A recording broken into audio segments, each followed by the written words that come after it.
Operation Bukoli જમણાપદર Banas નદીમાંથી અનધિકૃત રીતિનું ખનન ઝડપાયું. 12 dumper અને હિટાચી મશીન મળી ₹4.5 કરોડનો મુદ્દામાલ જપ્ત.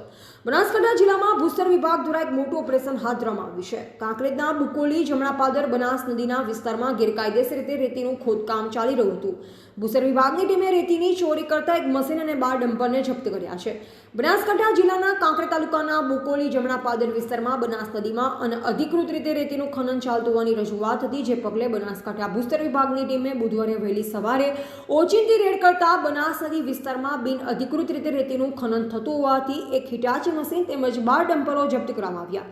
જપ્ત કરાયેલા મુદ્દામાલની કિંમત અંદાજે ₹4.5 કરોડથી વધુ હોવાનું અનુમાન છે. ભૂસ્તર વિભાગની ટીમે ખોદકામ કરેલ જગ્યાની માપણી પણ કરી છે અને આ ગેરકાયદેસર પ્રવૃત્તિમાં સંડોવાયેલ લોકો પાસેથી દંડ વસૂલવાની કાર્યવાહી પણ કરવામાં આવશે.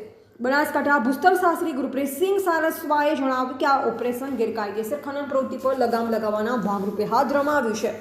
ભૂસ્તર વિભાગે ગેરકાયદેસર ખનન પ્રવૃત્તિઓમાં સંડોવાયેલ લોકો સામે કડક કાર્યવાહી કરવાનો સંકલ્પ વ્યક્ત કર્યો છે. રિપોર્ટર ભરત સોલંકી, સંબંધ ભારત ન્યૂઝ, ડીસા, બનાસકાંઠા.